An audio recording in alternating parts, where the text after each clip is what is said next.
This video will show you how to post your personal narrative on Seesaw and how to record yourself reading. So in one tab, you'll need to open up Seesaw so you can see the post your personal narrative activity. In a second tab, you'll need to go and find your personal narrative.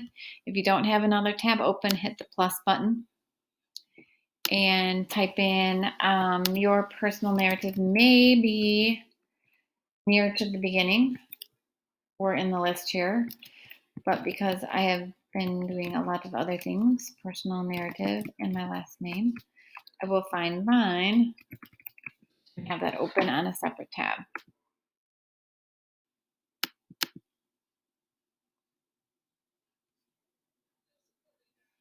All right, so when your narrative is open, you should be able to scroll down so that as you read it, you can continue to scroll down and read the entire text.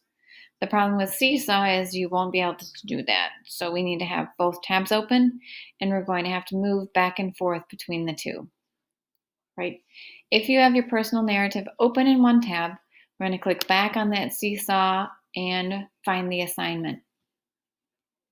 Click that green Add a Response button and find your name in the list. The first thing you'll want to do is upload a copy of your personal narrative document. So I'm going to click on this upload. You can see the drive icon there in the corner. I'm going to click on that. And I'm going to scooch my screen recording menu that's hiding. I want to select it from Google Drive.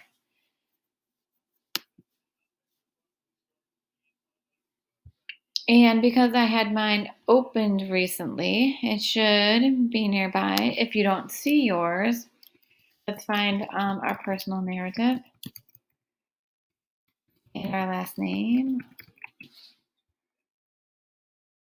And I'll find mine here.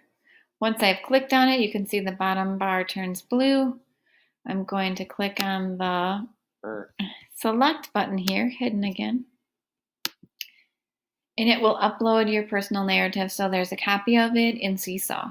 It's still in your drive. There's just a new copy in Seesaw. All right. Seesaw will not let us scroll through the different frames of our reading. I have 2 pages of text, but it won't let me scroll through. So in order to make our reading easier, oh my goodness, I have all these buttons here. These little talk marks are what I'm going to use to record this.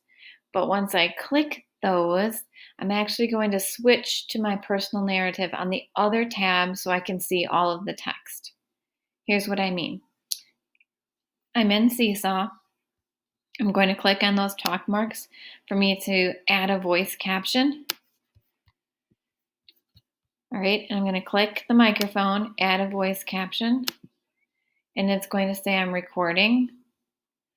While it's recording, I'm going to switch screens. It doesn't record the screen, it just records your voice. So you can begin reading then your personal narrative.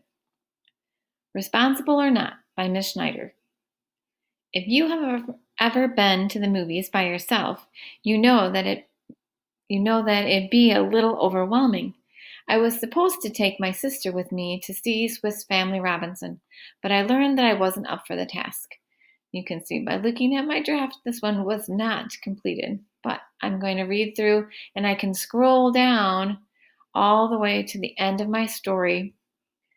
My experience changed me because I realized that responsibility takes practice. I needed more time to practice with my parents around so that later I could show I was responsible on my own. And when I'm done reading, then I'm going to click back on the tab for Seesaw and I can click the Done button. So it's recorded my voice on this page to go with my text, okay? Then I can click that green check mark and my text will be with it.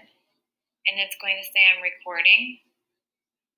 While it's recording, I'm going to switch screens. So you can listen. It doesn't record. You can listen through, make sure that your volume was up and it worked.